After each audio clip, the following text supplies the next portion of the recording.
So yeah, thank you all for coming. Um, happy Palm Sunday. Is that kind of thing? Happy Palm Sunday kind of thing, But yeah, welcome back. And speaking of stories, it was on this date, April 13th, in 1204, that Constantinople fell to the Crusaders.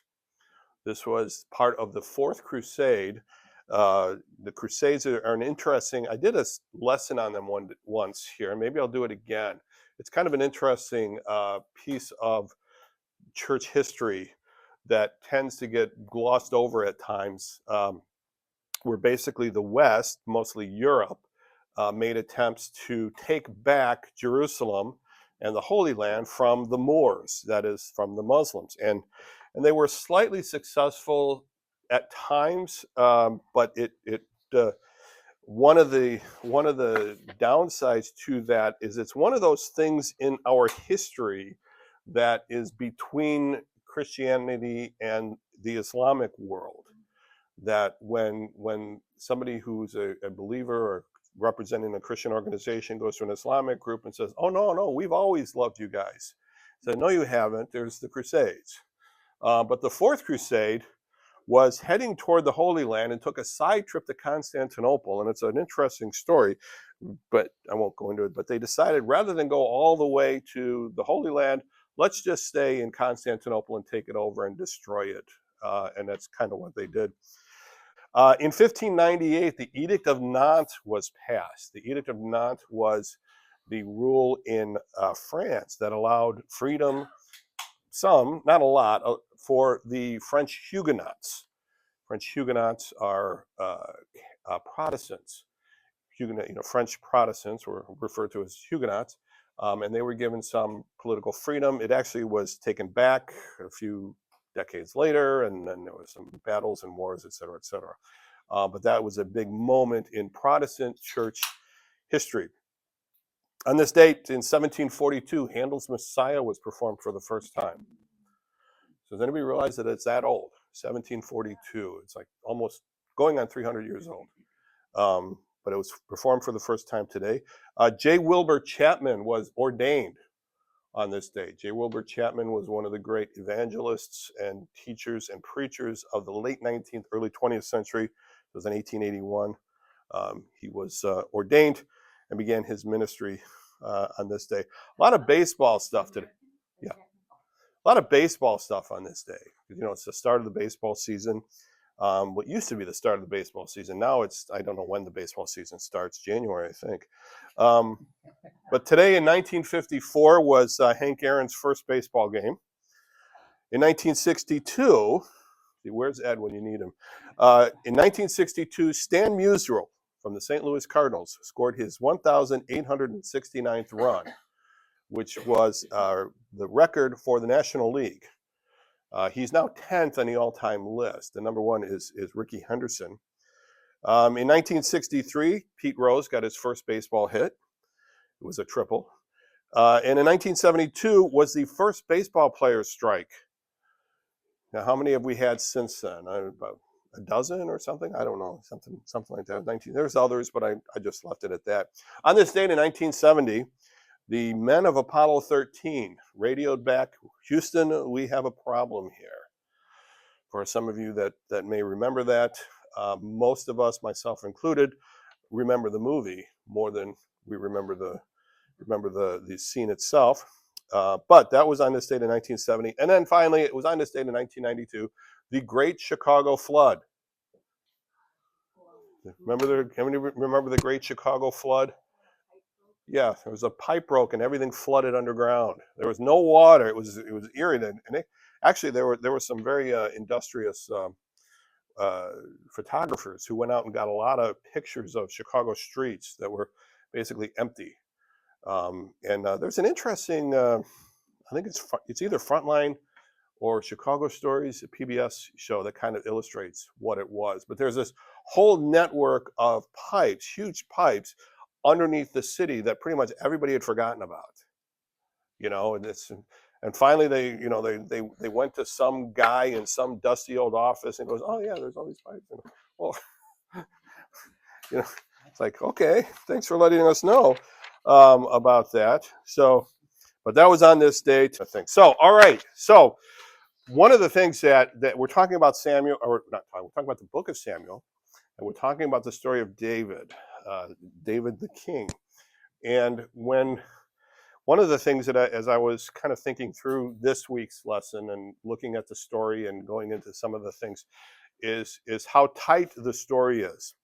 And that is, there are so many things that come in from previous events, and each, then something happens, and then this is going to come back later, and then this is going to come back later, and sometimes I'll say, remember this point because it's going to come back later, and we have a lot of this happening today. And in fact, I thought, if you see, my first thing is previously. So it's like I have to do like a long previously to kind of make sure everybody's up to speed on all the things that have happened in the past. It's going to matter here. Okay, and I didn't even get all of them yet because I was getting up this morning and I was thinking about it. And I read, oh, there's one other one I forgot, and I'll mention that. But first of all, it's something we have not talked about, but I'm just going to remind you, in the Pentateuch and later in Joshua 20, Moses and Joshua had set up what were called sanctuary cities. Sanctuary cities, there were 3 that were on the east side of Jerusalem, of the Jordan River, 3 that were on the west side of the Jordan River. And a sanctuary city was a place where somebody who had been accused of killing somebody could go for sanctuary.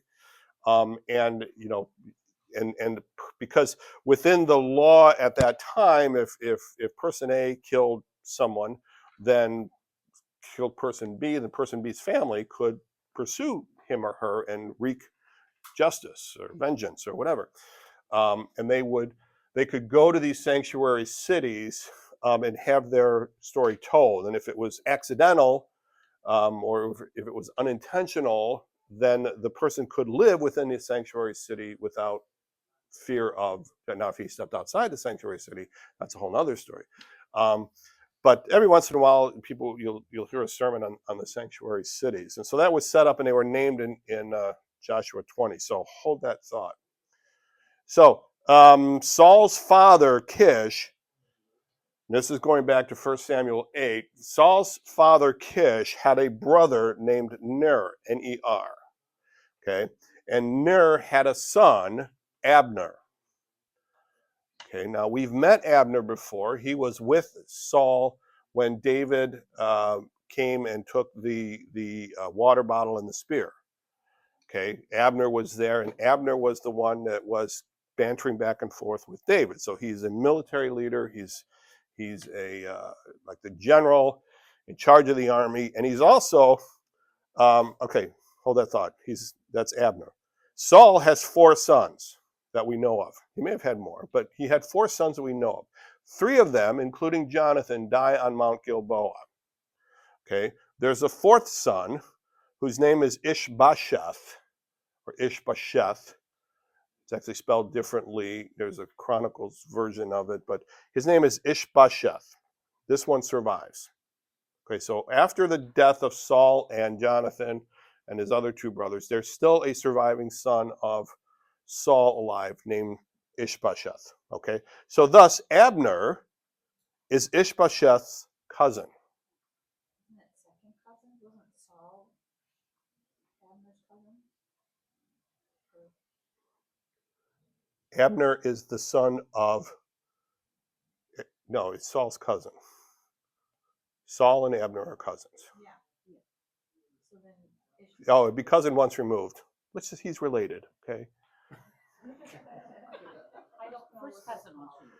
Okay, so I know for a fact that Karen and Debbie went to a women's conference yesterday, so these 2 are okay. Yeah.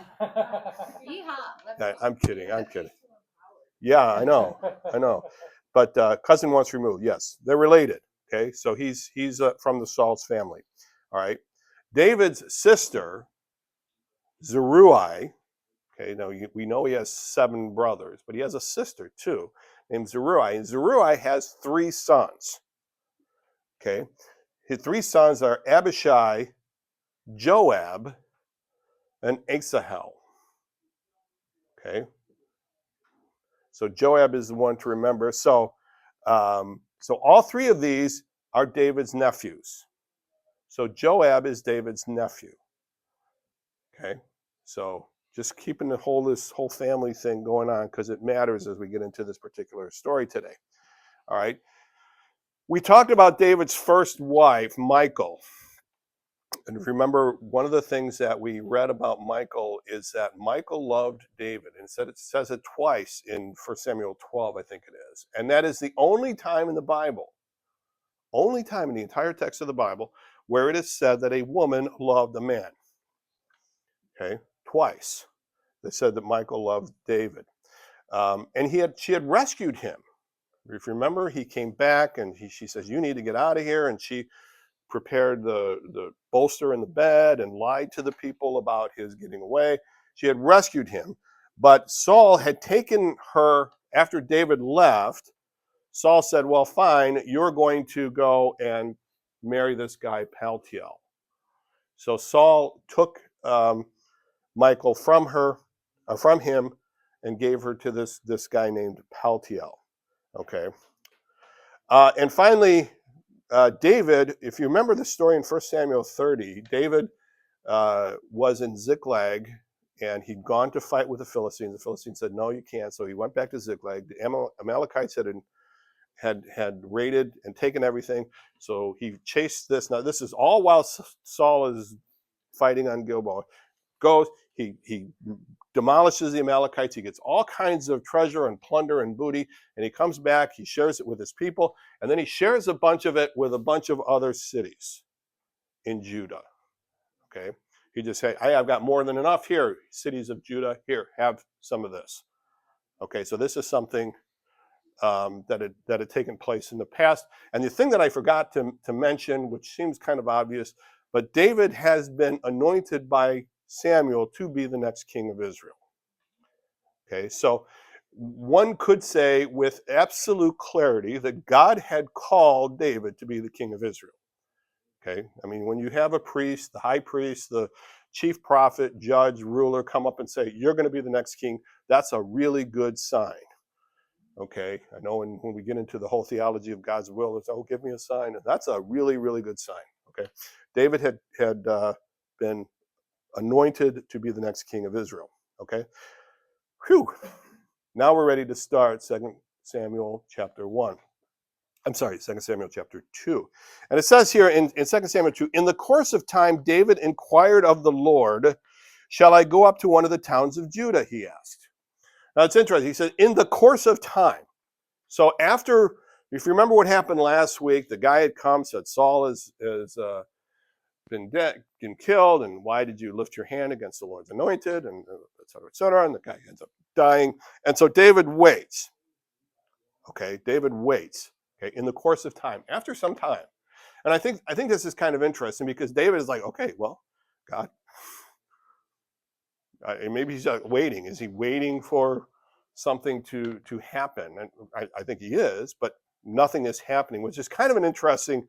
Perhaps that's a lesson that even though David had the clear understanding that he's going to be the next king, or he's going to be king of Israel, he still is like, "Okay, it's not going to just fall on my lap. I still have to do some stuff." And what we see today is we see as David starts maneuvering, and I call this particular section David the politician. And I don't mean that as a pejorative, although it's hard to look at it. I know using David's political skills, because you see this today as we see the various events that happen. Now David is kind of building relationships and distancing himself from this and lining himself up there. That there isn't any military stuff going on per se. Well, there is a civil war, but you see David doing a lot of maneuvering kind of stuff. And he says, but he inquired of the Lord. So rather than just saying to himself, "Well, I think here's what I got to do," his first thought here that the author wants us to know is David is checking in with the Lord, saying, "Okay, Lord, should I," because he's still in Ziklag, should I leave Philistia and go over to Ziklag? What should I do? And the Lord said, "Go up." David asked, "Where shall I go?" "To Hebron," the Lord answered. to the city of Hebron. So the Lord directs him to move on to Hebron, a city which is in central Judah. Okay, so now think about this here, because it's not mentioned, it's something that's going on in the background. David is still aligned with the Philistines.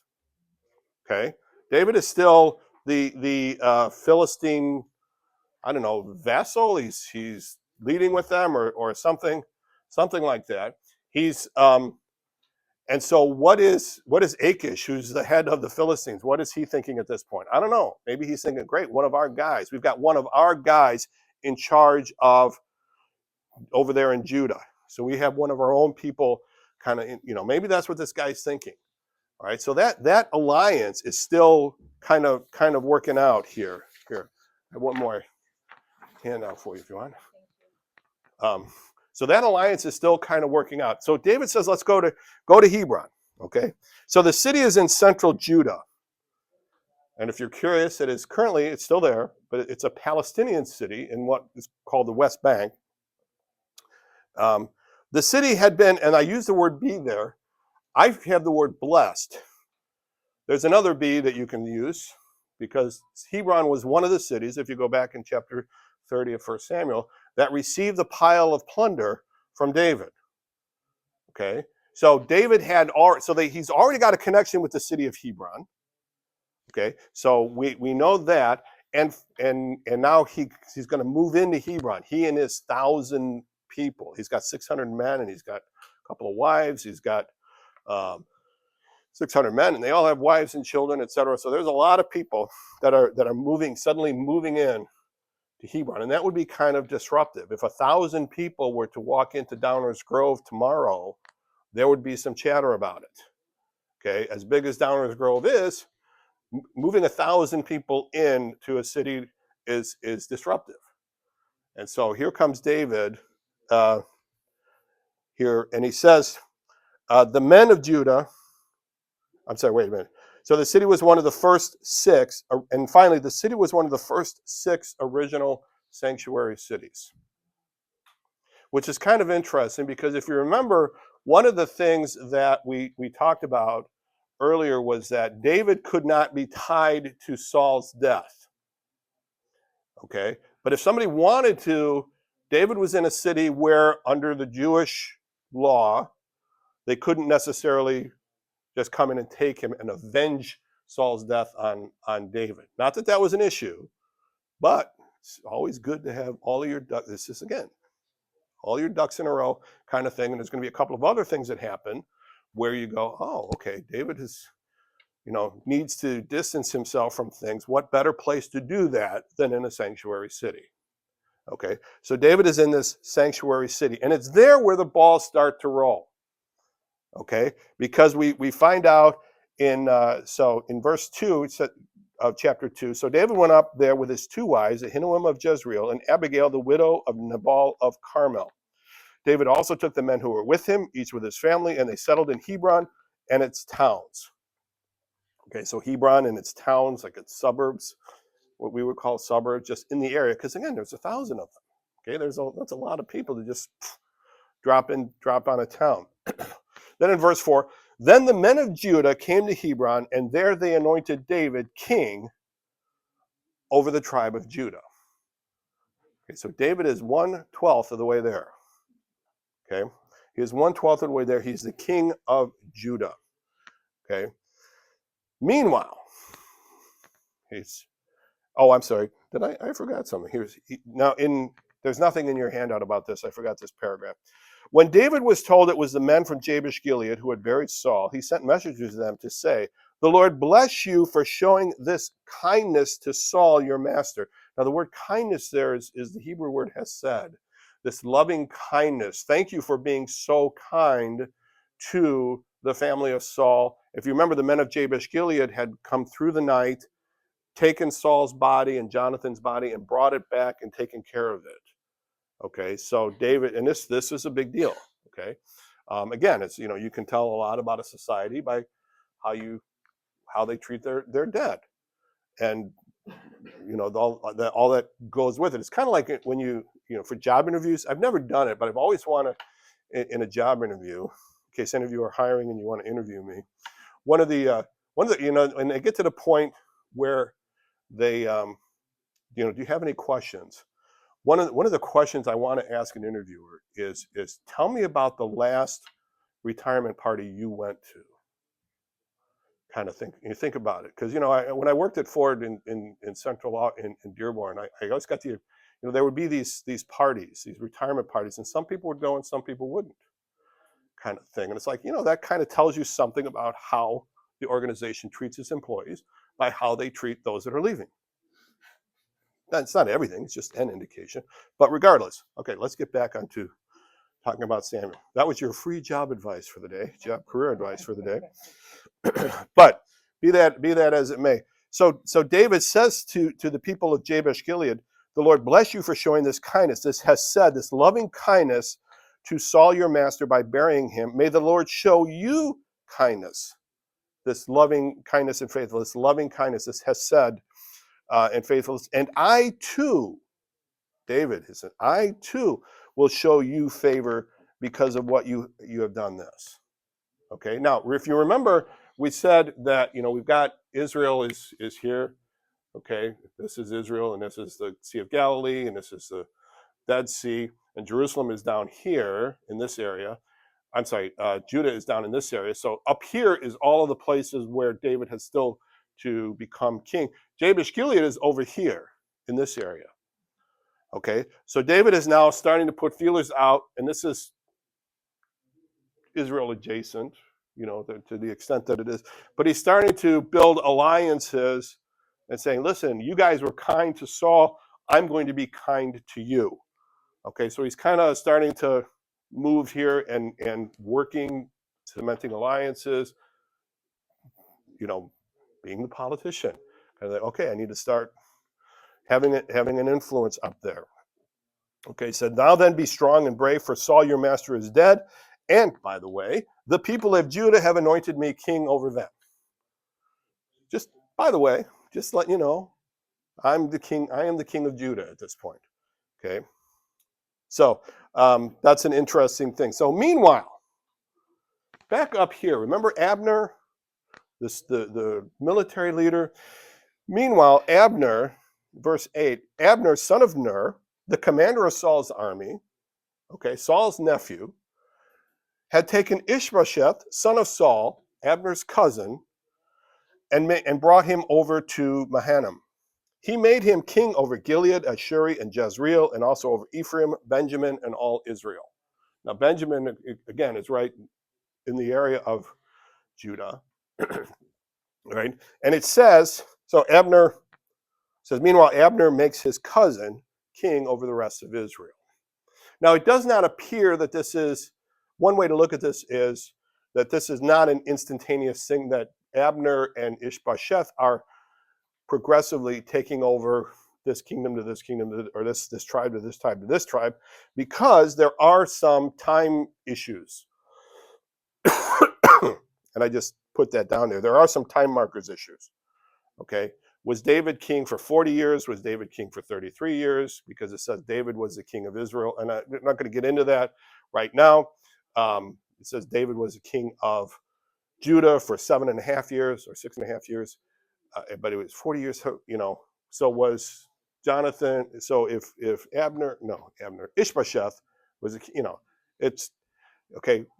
I don't want to get buried in that, get lost in that. I think the point is that David and Ishbosheth are both working, and Abner are both working to develop, relationship and kingdom over this northern. It takes the whole thing, the whole process takes somewhere between 2 and 7 years, or 2 and 7 years. Okay, so again, let's not get too lost in this. There are ways to explain it, or you can just say it's a mistake, which is problematic. So I don't think it's a mistake. I think it can be explained, or there's, again, we don't have the clear time markers, we don't have the time stamps, we don't have the, the atomic clocks to make sure everything was as tight as it is. So it says Ishbosheth, son of Saul, was 40 years old when he became king over Israel, and he reigned 2 years. The tribe of Judah, however, remained loyal to David. The length of time David was king in Hebron over Judah was 7 years and 6 months, 7.5 years. Okay, so let's see, 7.5 years. Abner. Okay, so let me do it in the meanwhile, man. There are some time markers.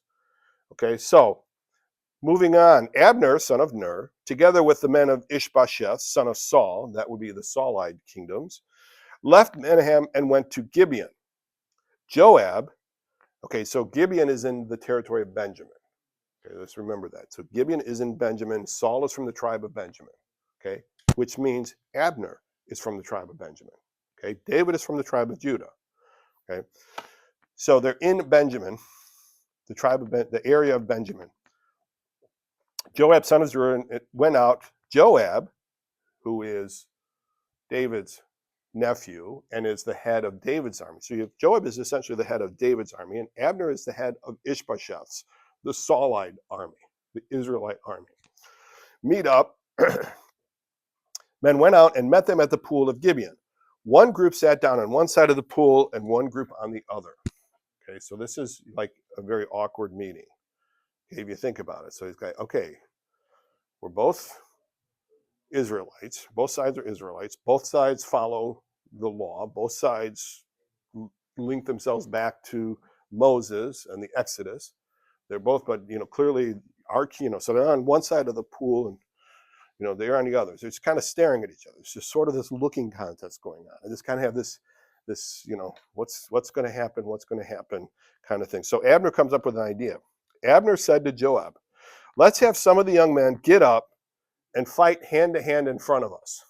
What could possibly go wrong? Okay, let's get a couple of these guys. Let's get them up and say, let's have a fight. Now, some have looked at this and said maybe what Abner is suggesting is something along the line of what Goliath suggested back in chapter 16 of 1 Samuel. If you remember, Goliath says, hey, look, I'll be the champion. If you can beat me, we'll be your slaves. If I beat you, you'll be our slaves. That will be the representative fight.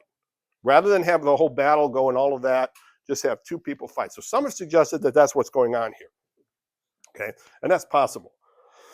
But that's not how it ended up. So as near as I could figure what happens is you get 12 from each side. So they pick their 12 champions and these 12 champions, and they're standing across from each other. And so you got one is with one, two is with two, three is with three, and it's okay, ready, set, go. And as the text puts it, they all do exactly the same thing. They reach and they grab the other guy's head with one hand, and with their other hand they stab. Okay, so you got 12 of them all at the ready, set, go. Boom. And what happens? Now you have 24 stabbed individuals. Okay, so they stood up and were counted off, 12 men for Benjamin and Ishbosheth, son of Saul, and 12 for David. Then each man grabbed his opponent by the head and thrust his dagger into his opponent's side, and they all fell down together. So that place in Gibeon was called Helka Hazurim, which, if you have an NIV note, it says down at the bottom, it means the field of daggers or the field of hostilities. Okay, so it's like each one, maybe this was the move, but they're all part of, up until very recently, they were all part of the same army. Okay, so they would all have had the same military training. So they're all working out of the same playbook. Okay, so it seems weird, but it's like, okay, if you're all out of the same playbook and you're in this situation, what do? Well, you grab them by the head and you stab them.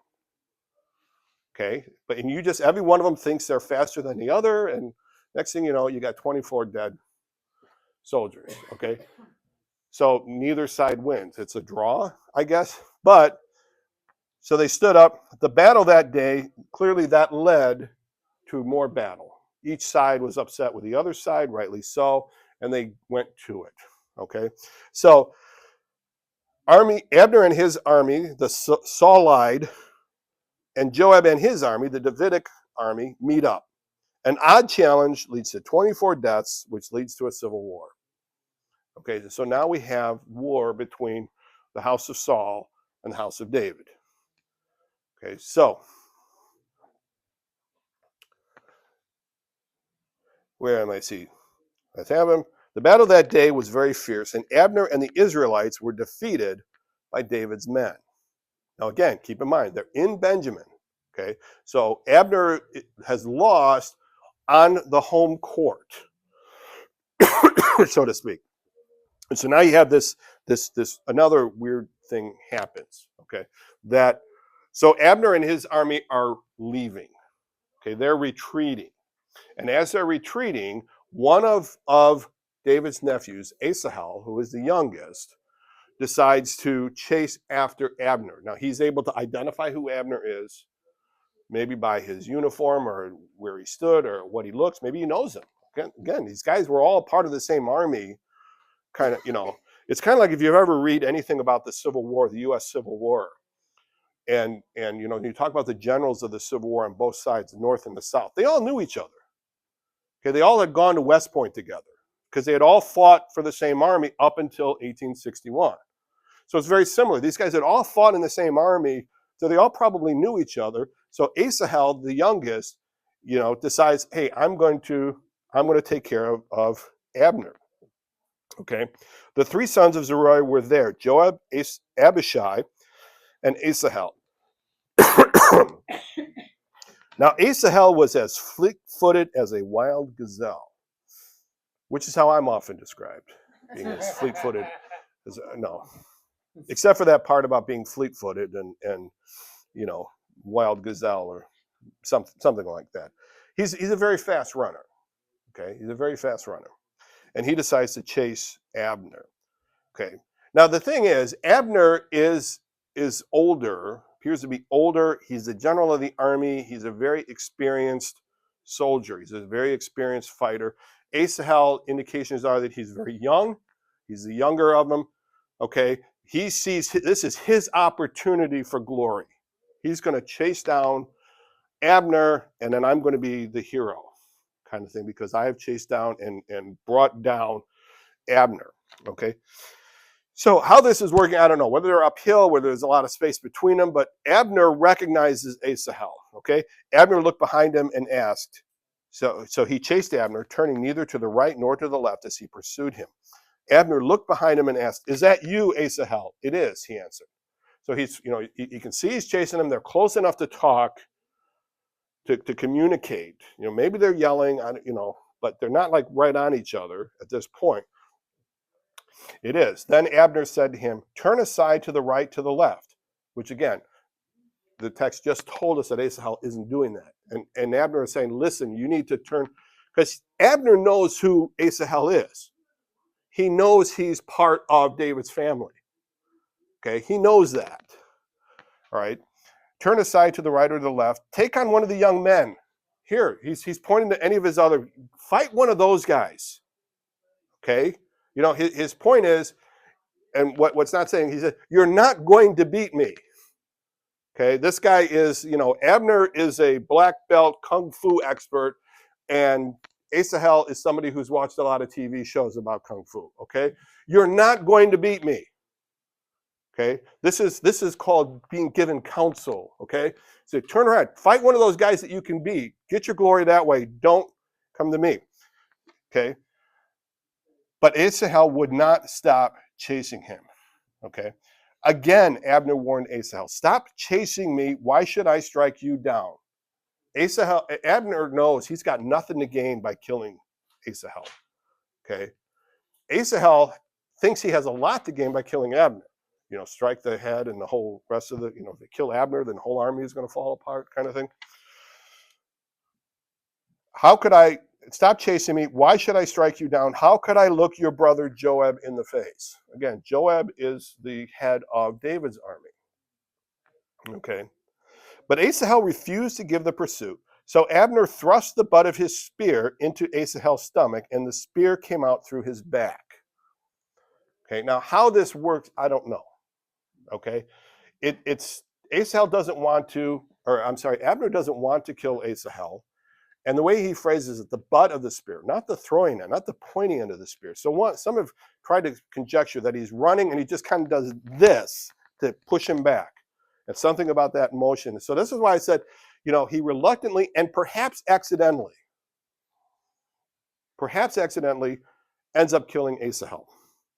Maybe intentionally. Okay, I mean, Internal injuries. well, yeah, but it's like it went through him. He impaled him. This is a great word. Impaled him. Um, so he ends up killing him. He does. He warned him. I warned him. I warned him. I told him. Why didn't he listen? You know. Um, But Asahel refused to give up the pursuit, so Abner thrust the butt of his spear into Asahel's stomach, and the spear came out through his back. He fell there and died on the spot. And every man stopped when he came to the place where Asahel had fallen and died. Okay, so again, this is, maybe it was just the fact that it was Asahel, maybe that he's impaled by this spear, whatever. Something about he's an important guy, he's the nephew of the king, the king of Judah, and it's kind of gives people pause. But Joab and Abishai pursued Abner, and as the sun was setting, they came to the hill of Ammah near Giah on the way to the wasteland of Gibeon. Then the men of Benjamin rallied behind Abner. They formed themselves into a group and took their stand on top of a hill. So they've got the high ground, so to speak.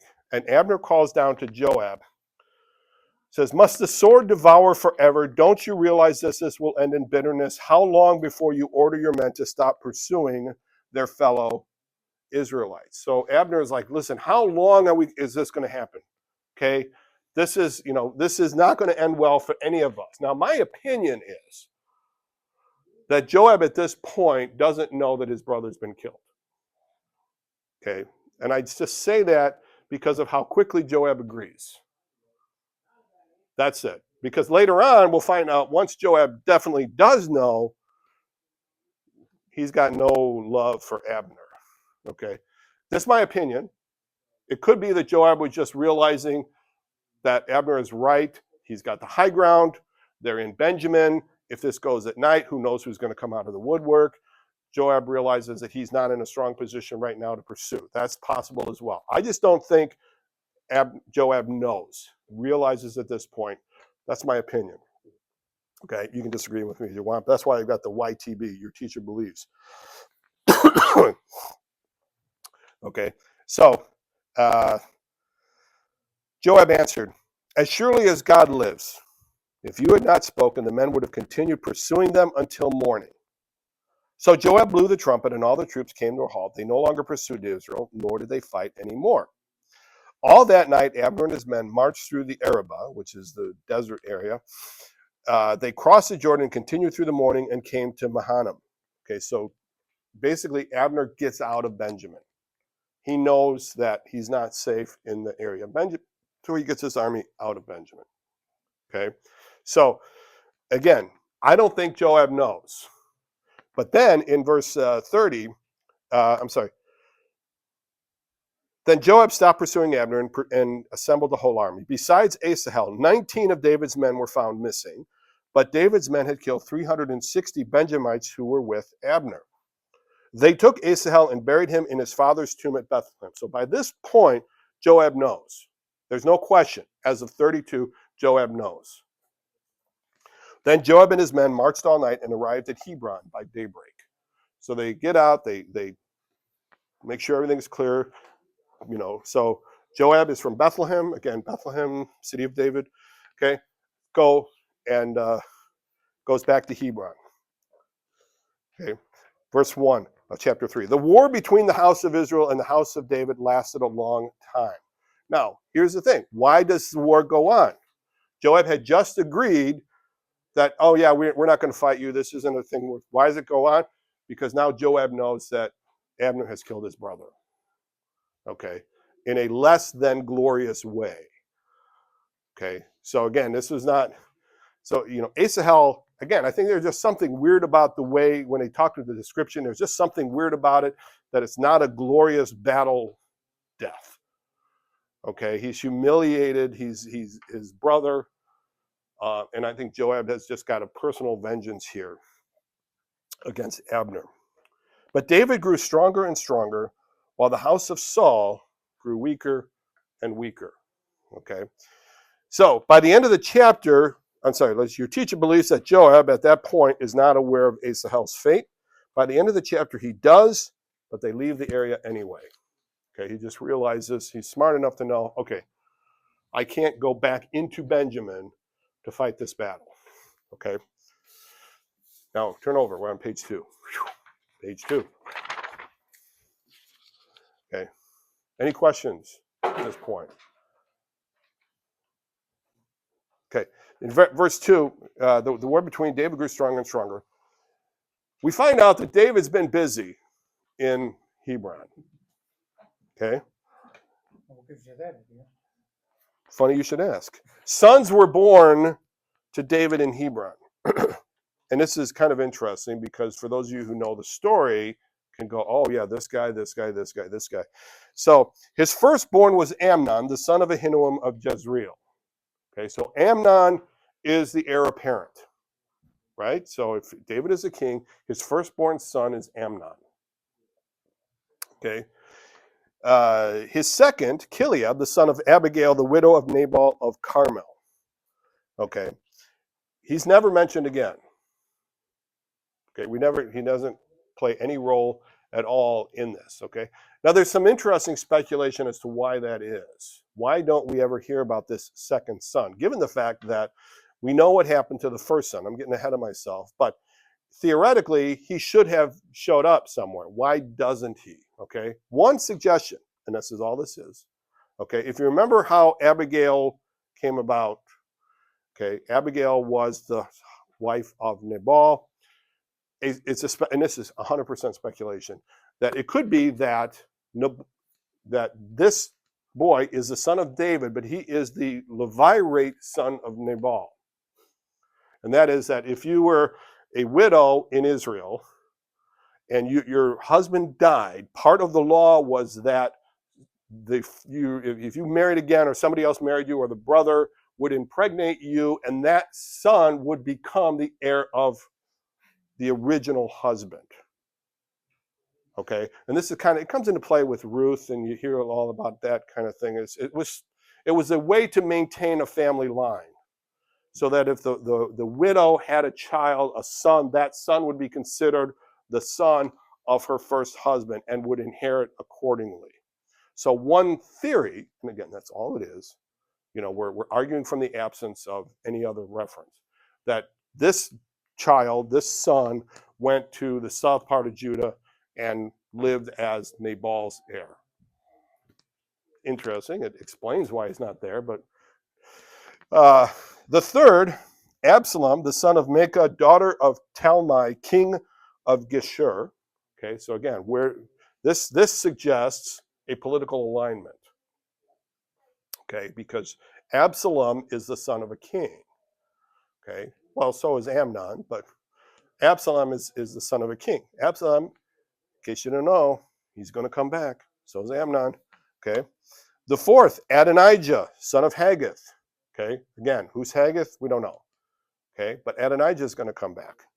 Okay, the fifth, Shephatiah, the son of Abital, and the sixth, Ephraim, the son of David's wife of Eglah. So we've got wives, we've got concubines here. Some of them are known as some daughters of kings. David is a busy guy. Okay, it does also tell you, again, you'll notice Solomon is not in that list because Solomon isn't born yet. He doesn't come for several more chapters. Okay, but David was a guy, let's just say, who liked the company of women. Okay, he's got 4 wives and 2 concubines here. Okay, he's not breaking any law per se, but it's one of those kind of things like, this may be something, at this point, if you were here today, you might say, David, you might want to talk to somebody about this. There's a therapist that will talk to you about this, kind of, just saying. Okay, so he has 6 sons that are all born in Hebron. Okay, and by the way, if I haven't mentioned, the city of Hebron doesn't go away either. Okay, I mean, it's still there today, but it will come back in a couple of the later stories in 2 Samuel. People go to Hebron for particular purposes. So again, remember, because it has that historical, this was David's capital.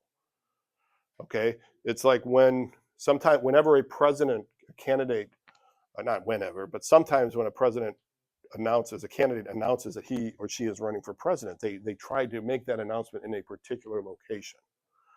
Okay, so when when Obama announced for the presidency. He did it, his official announcement. He did it on the steps of the old state capitol, which apparently was where Lincoln had announced his thing.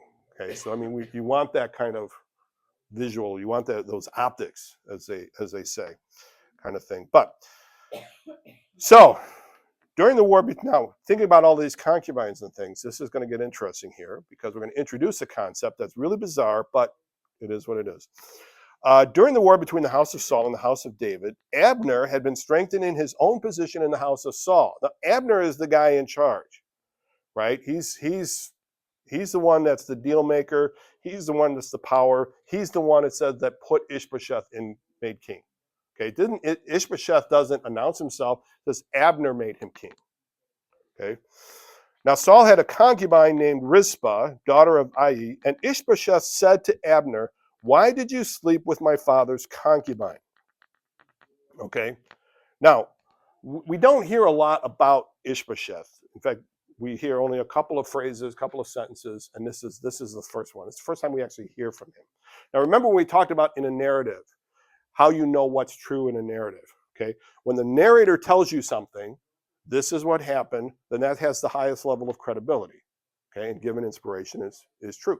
But when somebody says something, all the narrator is telling you is that's what this person says, okay? Which may or may not be true. Okay, now, the point is, do we know whether or not Abner actually slept with this concubine or not? We don't. And given his response, I don't think he did. Okay, but so what? What's the big deal? Well,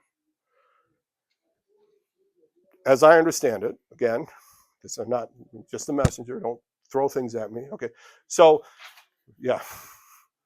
So at this point, a king or even somebody who was rich, women were seen as property. Okay, that was just something you owned. Okay, and so you would have wives who were usually political alliances of some point, and you would have concubines. Okay, or like when people talk about the harem, the sultan's harem. Okay, it would have wives and there would be concubines. Okay, and just having gone to Turkey and gone through the harem and had read all about that, one of the interesting things about the harem is that you wanted the son, the next sultan, to come from a concubine and not from a wife. See, the sultan would just pick one. There was no, this is my, because if the next sultan came from the daughter of a king, then that king would have some claim on what was going on. That's how that worked. But regardless, it was seen as property. And to take possession of, to sleep with someone else's concubine was tantamount to taking their position, to taking their stuff. So to be seen as doing this would be a huge insult. Okay, it would be saying, listen, I'm the one that should own all of this stuff. This is my right, not yours. Okay, so if anybody should have been, so by there's no indication that Ishbosheth was sleeping with this woman either, but somehow or other he got it in his head that this had occurred. Now, one indication, one suggestion might be that he had some of his father's tendencies to make up, to see things that weren't there. Remember, Saul and was accusing David of all of this kind of stuff as well. So it could be that Ishbosheth was just paranoid, and maybe this woman looked at him funny or somebody said something or whatever. Okay, does Abner sleep with this woman? I don't think so, and the reason I don't think so is because of his response. Listen to his response. Abner was very angry because of what Ishbosheth said. So he answered, "Am I a dog's head on Judah's side?" Okay, now in Israel at this time, dogs were not very highly looked on. Okay, having a dog was not a great thing. Okay, it was like to be called a dog was an insult. What do you think? Am I just Judah's dog? So he's just really. I mean, after he had put him in power, after he had done all of this, he violently, almost violently, reacts. How could you say that about me after all I've done for you? Now it could very well be that he had done it and he's just playing. I get that. Okay, but he goes on so far. Abner was very angry. This very day I am loyal to the house of your father Saul and to his family and friends. I haven't handed you over David, yet now you accuse me of an offense involving this woman. After all I've done for you, you say this about me. Wow. How's that for gratitude? After all I've done for you, this is what you say about me. And so Abner says, if I do, may God deal with Abner, be it ever so severely. And this is kind of we've seen this sort of this construction before, where it says, may God deal with me if I don't do this. That it's tantamount to a vow that as God is my witness, I will do this. Would be kind of a way that we would say it today.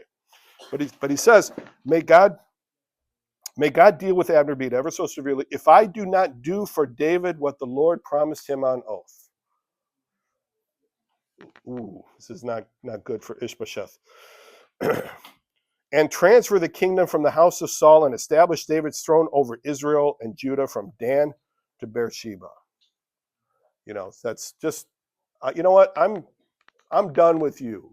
If this is the kind of thanks I get, forget it. I'm just going to give all of this. I made you king. I can make David king. Okay. Ishbosheth did not dare to say another word to Abner because he was afraid of him. Well, yeah. This is a guy that has some authority. He has some leadership. He has some strength. He has some skill. There's no indication that Ishbosheth has any of these things. Then Abner sent messengers on his behalf to say to David, "Whose land is it? Make an agreement with me, and I will help you bring all Israel over to you." Abner turns a full 180. Yes. No. Joab was. We're going to get to Abner doesn't last very long. Abner basically, so Abner is his kind of, okay, really, aren't we all Israelites? Can't we all get along? Let's talk to me. Let's make a deal. Let's work this out. Let's talk to this, okay? So Abner, let's see, where am I here? David has a total of 6 sons.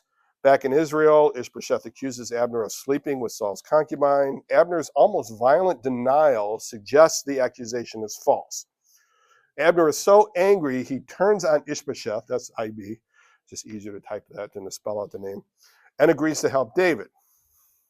Okay, good, said David. I will make an arrangement with you. I'm willing. I'll make it a deal, but there's a catch. Okay, there's a little catch. But I demand one thing of you: do not come into my presence unless you bring Michal, daughter of Saul, when you come to see me. Do you remember his first wife? I mean, he's picked up 4 more, but hey, you remember that first wife?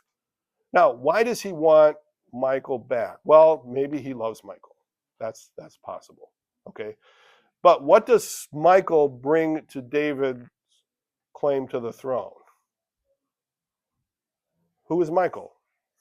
Saul's daughter. So bringing Michal back, again, this is David the politician. This is David positioning himself. I need Michal back with me. Okay. Then to follow up, he says, then David sent messengers to Ishbosheth, son of Saul, demanding, give me my wife Michal, whom I betrothed to myself for the price of 100 Philistine foreskins. And if you remember the story, he delivered 200. As gruesome as that story was, and I suspect that had risen to the level of legend at the time. You remember what David did to get Michal? You remember what that guy did? How crazy that guy was? Kind of thing. And so David reminds him, yeah, I'm the guy that was crazy enough to do this, to get her. I want her back. He makes sure the message is loud and clear. So Ishbosheth gave orders and had her taken away from her husband, Paltiel, son of Laish. Now, quick question. What is the relationship between Ishbosheth and Michal? They're siblings. They're brother and sister. Now, they may be half brother and sister, but they're siblings. So basically, how long has Michal been with this guy Paltiel? We don't know, but I would suggest it's been a couple of years. Okay, that there's a couple of years had passed. She's been with this guy Paltiel, and we suspect this because her husband, however, went with her, weeping behind her all the way to Bahurim.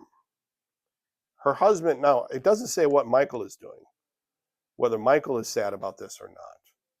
Because remember, we know Michael loved David, and Paltiel loves Michael. He's crying over the fact, and this was not a common thing. It's not a common thing in 2025. It's not a common thing in ancient Israel for a husband to be crying over the loss of his wife like this. But he does. So maybe that just kind of indicates the kind of woman that Michael was. She really had an effect on people. Okay, but regardless, so her husband, then Abner's the one that steps in and says, "Where's Ishbosheth?" I don't know. Abner steps in and says, "Go back home." And so he went back, kind of thing. So this, I don't know, this is kind of, it's a sad piece. It's sort of like the collateral damage that happens in these sort of things. Michael was sent away from David. Saul came in and said, "Dad, you're not going to be married to David anymore." Maybe she cried on her way to Paltiel the first time. I don't know. I'm just speculating here. Okay. But Ishbosheth isn't there. Ishbosheth sent the word, and Abner's the one that's enforcing it. Okay, go back. Just go back. Okay. Then David sent, I'm sorry, go back home. Abner conferred, and I'll finish at this point with verse 17 here. Abner conferred with the elders of Israel and said, "For some time you have wanted to make David your king." Okay, so now he's talking to the people of Israel. "Now do it. For the Lord promised David, by my servant David, I will rescue my people Israel from the hand of the Philistines and from the hand of all their enemies." Okay, now this is what's referred to as an extra biblical thing. This may be something that the Lord said to or about David to somebody, but it's not something that we have. Again, it's somebody saying something. But it's certainly what Abner is using to sell the idea to Israel that David should be the king. He's basically turned, he's flipped. He's flip-flopped, as we say in the political world. He said, "No, you know what, you guys, Ishbosheth shouldn't be king. David should be king." Okay, and again, coming from Abner, because that's his family. Okay, Abner is Saul's family. He's like, my family should not be the king of Israel. This guy's family should be. Okay, and he says, "By my servant." And then verse 19, Abner also spoke to the Benjamites in person. Now he goes to his own tribe. Now this is a little harder sell. Why would you sell out your own tribe for this guy? Your own family, your own tribe. Okay, so is Abner doing this, just to cover up the fact that he had slept with a concubine? Would he go to this much trouble just to cover up something that wasn't true, or something that was true? See, that's why I doubt it, because he had gone to a great deal of effort to put Ishbosheth in. Ishbosheth, because his clumsy handling of this particular situation led to this event. Okay, what do they all say? Well, we'll find that out next week. All right, thank you very much.